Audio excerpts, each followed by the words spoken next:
Hey tout le monde, j'espère que vous allez bien. Aujourd'hui, je vais vous faire un petit tuto make-up naturel.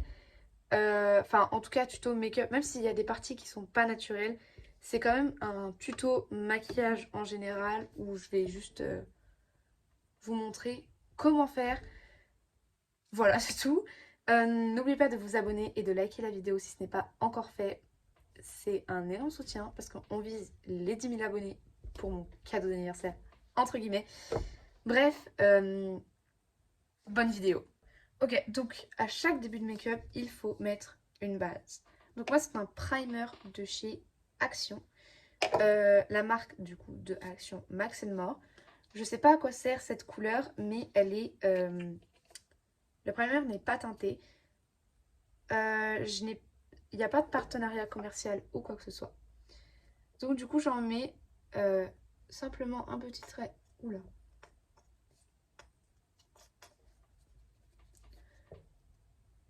Un petit trait comme ça de chaque côté sur le front, un tout petit peu sur le nez et sur le menton. J'en mets vraiment pas beaucoup parce qu'en fait le pinceau sera plein de primer sur le moment. Et je viens étaler avec un pinceau pour que ce soit homogène. Je m'en fiche un peu de si c'est brillant ou quoi que ce soit. Faut juste que ce soit pareil partout pour avoir vraiment sur le résultat final une couche de maquillage vraiment parfaite. Pas plus de maquillage là que là, tu vois, de fond de teint. Il faut vraiment que ce soit la couche parfaite. Bien sûr, avant de mettre la base, je vous conseille de mettre une bonne crème hydratante pour hydrater votre peau avant qu'elle soit recouverte toute la journée. Parce que du coup, pendant cette journée, elle ne respirera pas et elle a besoin d'être hydratée avec une crème qui peut tenir longtemps. Donc j'en ai pas vraiment à vous conseiller sur le moment. Mais il faut vraiment avoir une crème qui tient, où en gros il y a marqué genre tenue 12 heures, hydratation longue, quelque chose comme ça. Donc là, je viens appliquer mon fond de teint. Donc c'est le Best Skin Ever de chez Sephora. Je vous dis pas si j'aime ou quoi que ce soit. En tout cas, c'est mon fond de teint. Parce que euh, bah, c'est pile ma teinte. J'en mets la même dose que le primer. J'en mets juste un tout petit peu moins. Parce que c'est plus épais et c'est teinté. Et vous avez vu la couche que ça me fait. Je veux pas que ça fasse la même chose avec le fond. Donc le fond de teint, il faut l'appliquer avec une Beauty Blender mouillée.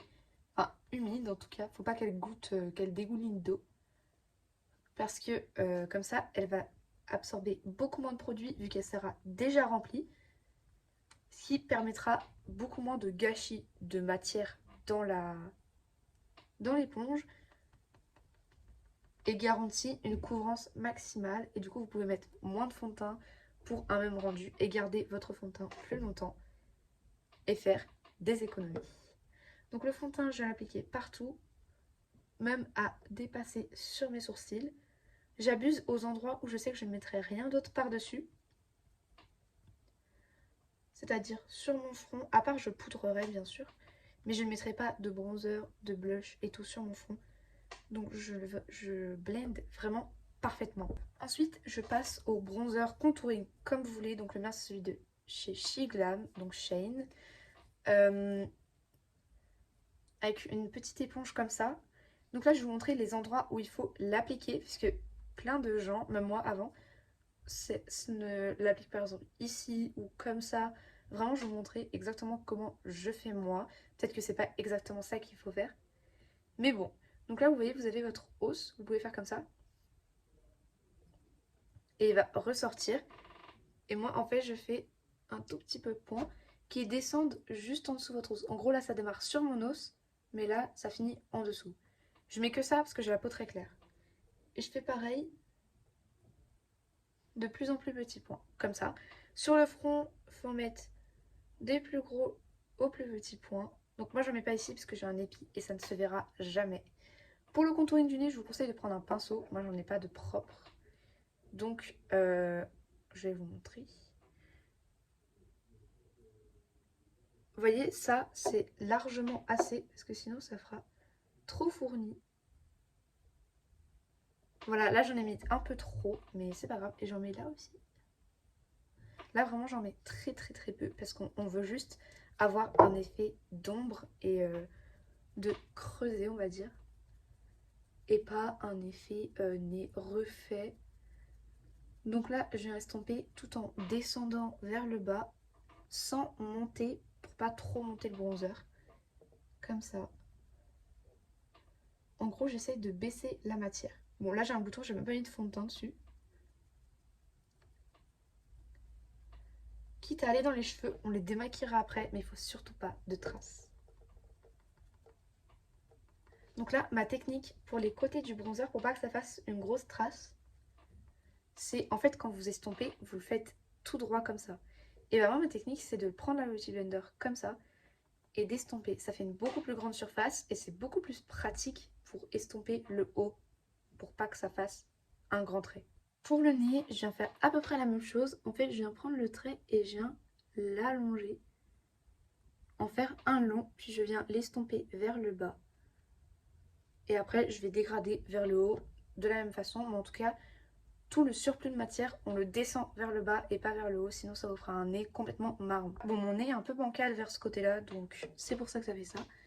J'ai pas trop bien fait. Mais là, pour ce qui est ici, je vous conseille de bien remonter dans le sourcil pour pas avoir une toute petite démarcation qui, je vous l'assure, se verra à un moment donné. Dans le blush, alors moi c'est un blush en crème de chez Chilam. Il est où le logo? Il est là. Donc un petit stick, il n'est pas très pigmenté, donc du coup je le mets très comme ça. Donc ce que je vous conseille, c'est de faire bien sur les tempes et légèrement comme ça. Après vous pouvez faire un seul trait, mais ça fera un peu trop fourni. Mais j'ai oublié l'anti-cerne. Avant d'estomper le blush, du coup, on va mettre l'anti-cerne. Donc le mien, c'est celui de chez Maybelline. Moi, ce que je fais, c'est que j'en mets un tout petit peu comme ça. Et ici. Puisqu'en fait, cette matière-là va venir empiéter au milieu. Et il n'y aura pas besoin d'en mettre trop au milieu. Ce qui économise encore de la matière. J'en mets ici aussi. Parce que j'ai des rougeurs là. Je pense que beaucoup de personnes ont comme moi. Et on estompe pareil, il n'y a pas vraiment de technique, c'est un peu comme le fond de teint, c'est au feeling. Maintenant le blush, comment je viens l'étaler? D'abord je blende, juste comme ça pour avoir une masse plus fondue, puis je viens l'étirer. Je sais que plein de personnes déconseillent de faire ça, mais moi je le fais. Je viens l'étirer dans le sens du trait, et après je dégrade, comme cela. Et je vais vous mettre en accéléré cette partie-là.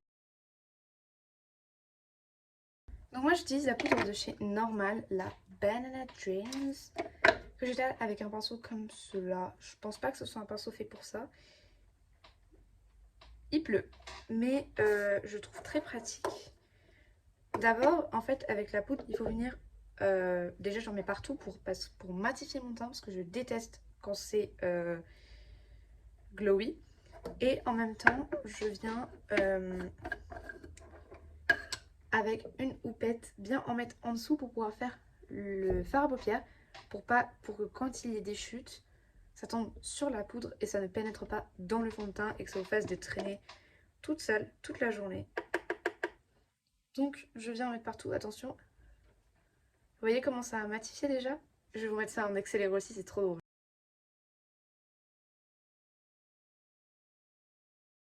Donc là, je vais surtout poudrer sur mon fond. Ici, je ne l'ai même pas fait d'ailleurs.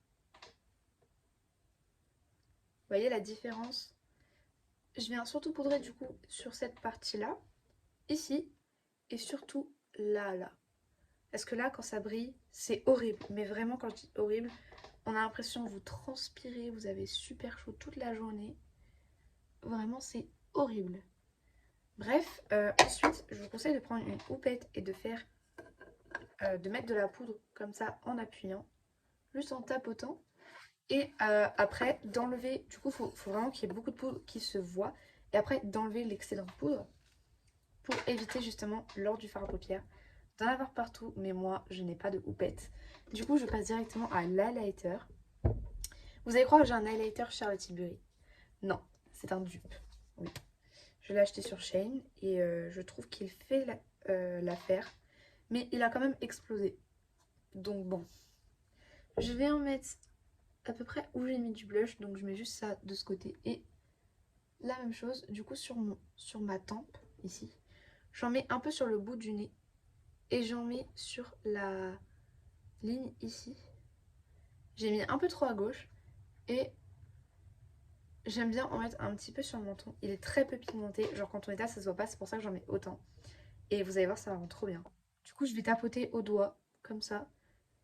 Je crois qu'il existe pour les highlighters en poudre des pinceaux spéciaux. Je les ai d'ailleurs, mais je les ai jamais utilisés. Ça se voit même pas en fait. Et moi, du coup, j'en ai pas. Enfin, j'ai pas d'highlighter en poudre, j'en ai qu'un. Mais j'ai commandé l'espèce de petite planète sur Shein là, qui a fait beaucoup parler. Enfin, en fait, qui était virale sur les réseaux, l'espèce de petite planète célèbre là. Qui, quand on passe, ça fait un glowy de malade. Bah voilà, donc là, je fais ça. Et vu qu'à chaque fois, je suis trop généreuse, je vais remettre de la poudre. Alors, j'ai vraiment plein, mais plein de palettes de fard à paupières. Quand je dis palettes, ça peut être des toutes petites comme des grandes. Mais je n'en utilise qu'une seule pour un maquillage naturel. C'est celle-là, celle de Bourjois Paris. Ce n'est pas un partenariat commercial, il n'y en a aucun dans cette vidéo. Et non, je ne suis pas encore sponsorisée. Donc dans celle-là, il y a un highlighter. Bah oui, du coup j'en ai. Du marron clair, du brun clair et du foncé. Et des petites paillettes roses comme ça. Du coup je vais appliquer le clair, puis le foncé. Puis je vais faire une espèce de petit dégradé fumé. On va essayer de faire fumer. Mais j'ai un petit doute. Bien sûr, comme d'habitude, je n'ai pas de pinceau propre. Donc je vais faire avec le doigt. Mais je vous jure, quand vous êtes débutant, c'est une super technique. Parce qu'avec le pinceau, souvent, on fait des espèces de triangles moches. Donc je vais y aller avec ce doigt-là. Non, le majeur. Donc là, je vais prendre un peu de clair que je mets dans le coin interne de la paupière mobile. Comme ça. Que je viens étaler en long. Bien sûr, après je pourrais prendre un démaquillant pour enlever ce qu'il y a là. Vu que je n'ai pas mis de poudre. Je fais ça, vous voyez déjà la différence. Et après je prends un foncé. J'en mets très peu sur mon doigt parce il est très pigmenté. Mais je vais en rajouter. Quand même un petit peu. Et je viens en mettre comme ceci. Je vois même pas ce que je fais. Et je viens dégrader. En dégradant avec les yeux, vous pouvez juste faire comme ça. Ça fonctionne très bien et c'est naturel. Je fais la même chose de l'autre côté et on se retrouve. Donc là, ce que je vais faire, c'est mon astuce cils. Pour ça, il me faut un recouvre cils et deux mascaras. Donc un rallongeur de cils et un mascara basic. Donc d'abord, je viens recourber mes cils. En fait, pour le faire, j'ouvre, je ferme. Et j'ouvre et vous voyez, là, il y a tous mes cils. J'appuie 3-4 fois et je laisse longtemps. Et voilà, vous avez vu la différence? Directement après, je vais utiliser mon rallongeur de cils. Oula.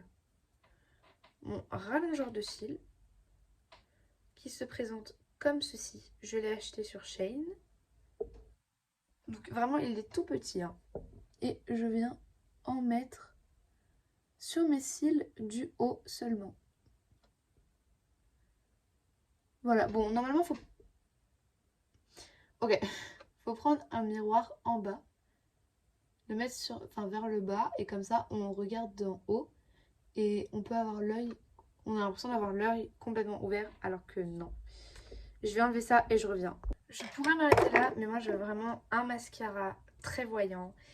Donc, je vais prendre celui de chez Action, le Max More. Il y en a plein qui le détestent, mais en fait, ils comprennent pas. Il prend juste 50 ans à sécher, mais il est incroyable.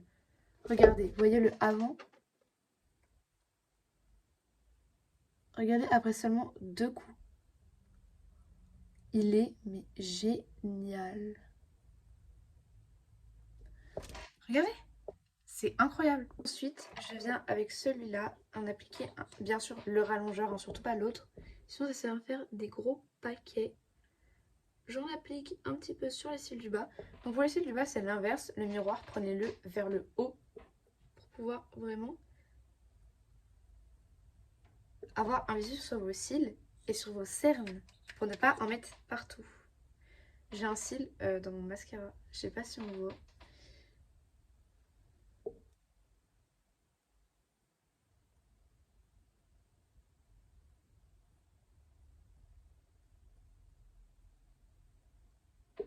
Bon, j'ai fait 2 paquets, mais c'est pas grave. Là, on va passer aux lèvres et les sourcils. En fait, je les fais jamais. Oula. Quand je cligne des yeux, j'ai tellement pas l'habitude de mettre du mascara que quand je cligne des yeux, mes cils s'accrochent. Donc le combo lèvres que je fais, c'est crayon à lèvres un peu nude comme ça, avec un rouge à lèvres de cette couleur-là et de la poudre parce que je déteste le glowy, comme vous pouvez le savoir du coup. Je vais tailler mon crayon et je reviens. Voilà, donc je sais pas tailler les crayons à lèvres, donc ne jugez pas. Là, j'ai pas d'astuce pour faire le tour de vos lèvres. Peut-être juste si vous voulez des lèvres pulpeuses. Vous voyez la petite ligne blanche là? Et ben vous passez sur cette ligne-là avec votre crayon. Voilà le petit contour et en fait, je vous conseille de venir dégrader un petit peu votre crayon vers l'intérieur, même si là je crois que j'ai complètement enlevé, pour ne pas avoir une grosse démarcation avec le rouge à lèvres s'il est légèrement transparent. Donc là ce que je vais faire c'est que je vais prendre mon rouge à lèvres et je vais venir remplir en laissant peut-être 2 millimètres, non 1 millimètre entre du coup le haut du crayon à lèvres et la lèvre, comme ça. En gros je monte pas tout en haut pour pouvoir avoir quand même la couleur du crayon à lèvres un petit peu. Une fois que j'ai mes rouges à lèvres je fais comme ça. Pour bien fondre la couleur du crayon à lèvres avec la couleur du rouge à lèvres. Enfin, je viens poudrer mon rouge à lèvres. Vous avez bien entendu. Je mets vraiment la dose de poudre pour avoir quelque chose de mat, parce que j'adore les rouges à lèvres mat. Et nude en plus, combo parfait. J'ai un peu bavé là. En gros, quand on fait ça, ça s'estompe presque plus parce que c'est trop mat. Et voilà donc le maquillage avec les tutos à peu près pour tout. Donc là j'ai tout fait, mais après sur un maquillage vous pouvez faire genre que le fard à paupières, que le mascara, que certaines choses. Alors que moi là j'ai tout fait dessus. Genre là j'ai fait tout ce qu'on pouvait faire. Regardez la couleur. Mon fond de teint a une teinte trop foncée. Bref, merci d'être resté jusqu'ici. N'oubliez pas de vous abonner et de liker et de partager si ce n'est pas encore fait. Là il fait noir alors qu'au début de la vidéo je suis sûre qu'il faisait jour. Si je peux, je mets une image ici du Velux juste avant. Voilà. Bref, merci d'être resté jusque là. On se retrouve dans une prochaine vidéo. Je ferai un haul Shein dans pas longtemps. Donc soyez au rendez-vous. On vise les 10 000 abonnés avant mon anniversaire. Bisous!